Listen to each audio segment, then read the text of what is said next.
250 টাকা থেকে আপনি কি করলেন, দুর্ঘটনা থেকে বেঁচে গেলেন। গাড়ি হিট অসংখ্য কারণে। এটা কি ইউজ করতে হবে? হ্যাঁ, ইউজ না করলে পানি পুরো পানি বেরোয় যাচ্ছে। আপনি পানি থাকলে তো গাড়ি হিট হয়ে যাবে ওভার হিট। আমি বলতেছি আপনাকে, গাড়ি হিটে অসংখ্য কারণ আছে। যেমন যদি রেডিওটাতে পানি না থাকে সেক্ষেত্রে গাড়ি হিট হয়ে যাইব।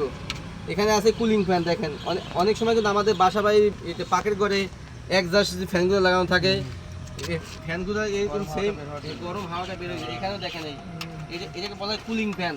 আমাকে এক্সস্ট ফ্যান বললেন না, এটাকে বলা হয় কুলিং ফ্যান। এই কুলিং ফ্যানের কাজ কি? কুলিং ফ্যানের কাজ হচ্ছে ইঞ্জিনকে ঠান্ডা রাখা।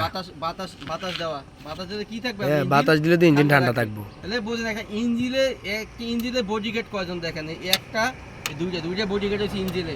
রেডিওটার কাজ কি? ইঞ্জিন ঠান্ডা রাখা। কুলিং ফ্যানের কাজ কি? ইঞ্জিনে বাতাস দেওয়া। বাতাস দিলে কি হবে? ইঞ্জিনটা ঠান্ডা থাকবে। এবার এটা গেল কি প্রেসার ক্যাপ। এবার দেখেন এটা হচ্ছে হুইস পাইপ।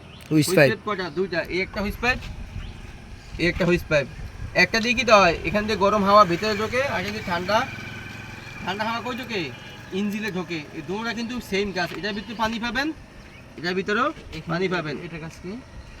এটা কাজ হচ্ছে গরম হাওয়া একটা ঢোকে আর একটা দিয়ে ঠান্ডা হাওয়া ঢোকে ভিতরে আর কি।